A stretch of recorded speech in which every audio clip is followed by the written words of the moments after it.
Okay guys, we're going to create an advertisement with the television and the suitcase that you've already created. I have not finished it.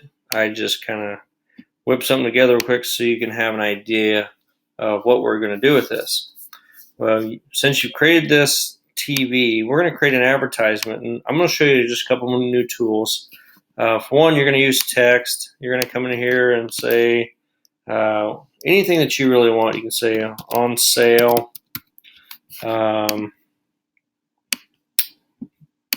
Change the color, font. You can put a price. You can do Back to the Future, or Back from the Future, or Blast in the Past. You can do whatever you want to kind of tie this old television into a sale or into an advertisement of some sort. You can act like you're back in the 30s when you're selling these things, or 60s, or whatever you want to do. But I'm going to show you a couple new tools that you can use to create an advertisement with. And this, again, some of this can be helpful. Some of this is just added information. What I'm going to do is go to the rectangle tool. I'm just going to create a rectangle shape. Obviously, it's going to block out, even if you had a default, which I hit D just now, it goes to this right here. We need to send it to the very back. Or you can make it to where there is no stroke around it, or no fill, which is right here. You click the fill, hit none. Either way, you need it in the back. I've created a no fill. You can create a fill, a color if you wanted to. It's totally up to you, but if you do that, that's how it looks. I'm going to undo it, leave it blank for now. The new thing that I want to show you is the actual borders or stroke definitions. If I click here, or any of these to be exact, I get some sort of border. If you notice, my border changed down in the right corner. I've got some weird little arrow. That's this right here. I can go here. This right here is my scissors. So if I click, make sure it's selected. I'm going to come up here and use the scissors. So if you create something for a kid to cut out, just like that. Now, when you print it, make sure, or when you design this, make sure these show up inside your white paper.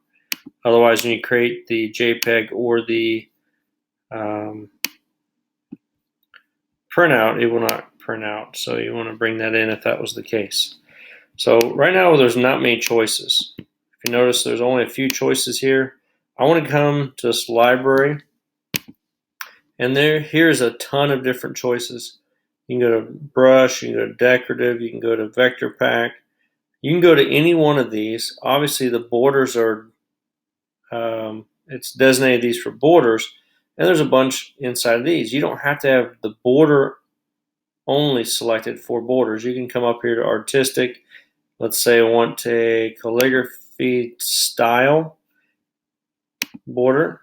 If I click again on my border, then I'm going to click this. So it gives a different look, and maybe that's not cool enough for you. Again, don't use that one if you don't like it. Okay, just go through and see what you like. I would strongly suggest to go through and experiment.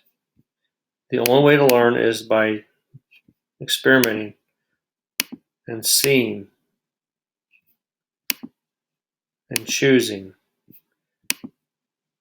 Again, you don't like it, don't do it. There's another cool effect. This right here is variable width. If I want to change the style up here and then change the way the borders react to one another, you got something like that. That's just a quick way to do a little creative border. Again, you don't have to do it, but if you want, I want you to experiment with it and see if you like it.